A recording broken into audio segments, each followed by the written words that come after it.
मेरी आज की क्लास में आप सभी लोगों का स्वागत है। मैं आज पढ़ाने जा रहा हूँ संख्या पद्धति, और हम संख्या पद्धति में सबसे पहले संख्याओं के बारे में जानेंगे। तो संख्याएं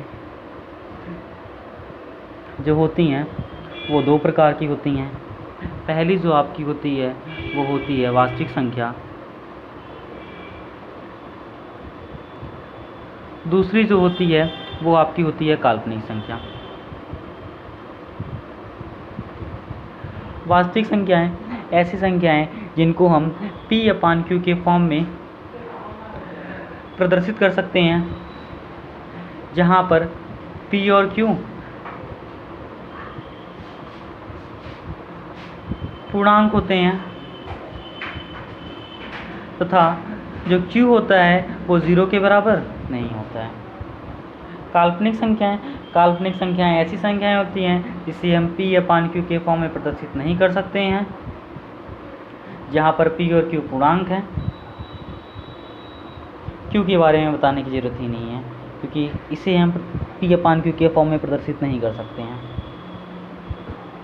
या हम डायरेक्टली से ये कह सकते हैं कि ऐसी संख्याएं जिनका वर्ग धनात्मक न हो उन्हें काल्पनिक संख्या कहते हैं। अब हम जानते हैं वास्तविक संख्याओं के प्रकार के बारे में। वास्तविक संख्याएं दो प्रकार की होती हैं। पहली होती है परिमेय संख्या और दूसरी होती है अपरिमेय संख्या।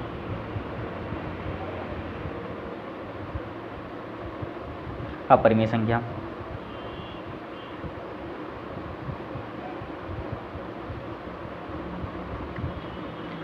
संख्या परिमेय संख्या दो प्रकार की होती है। पहली होती है धनात्मक परिमेय संख्या, दूसरी होती है ऋणात्मक परिमेय संख्या।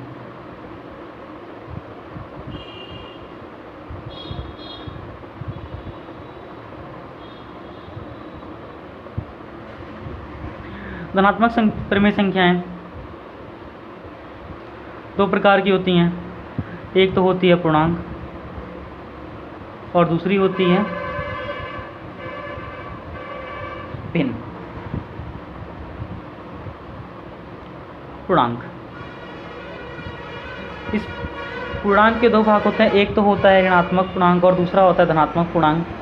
एक तीसरा भी इसमें हो जाता है तटस्थ पूर्णांक, जिसको कहते हैं हम जीरो। जीरो जो होता है वो ना तो धनात्मक पूर्णांक होता है और ना ही क्या होता है ऋणात्मक पूर्णांक होता है।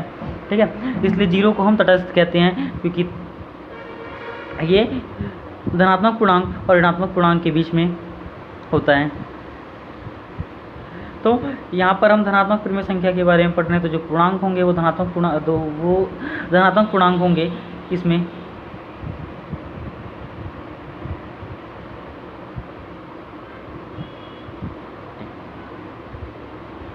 जिसको हम प्राकृतिक संख्या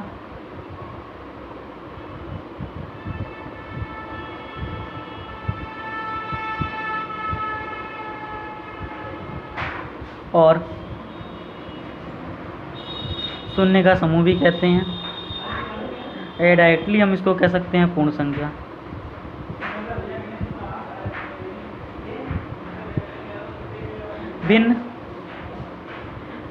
भिन्न हमारी कई प्रकार की होती हैं। पहली तो होती है उचित, दूसरी होती है अनुचित, तीसरी होती है मिश्रित और चौथी होती है मिश्र।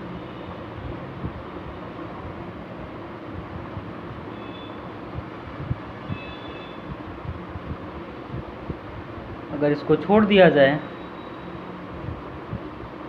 तो धनात्मक पूर्णांक हमारे कई प्रकार के होते हैं।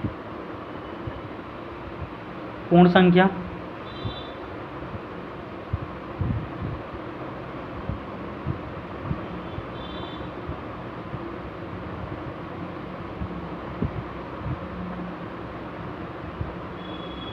शून्य जो होगा इसमें नहीं होगा, क्योंकि शून्य जो होता है वो तटस्थ होता है। ठीक,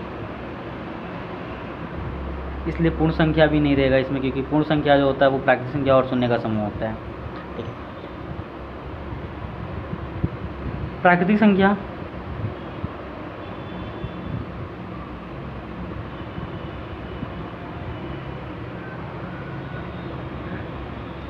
सम संख्या,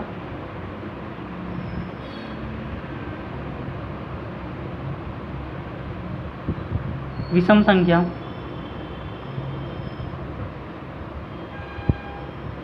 संयुक्त संख्या,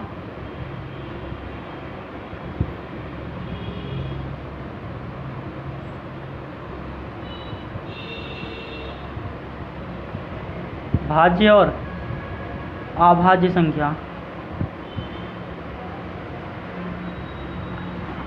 तो ये सभी संख्याओं के प्रकार होते हैं। आज की क्लास में इतना ही। अब इन संख्याओं की परिभाषाओं के बारे में अगली क्लास में अध्ययन करेंगे।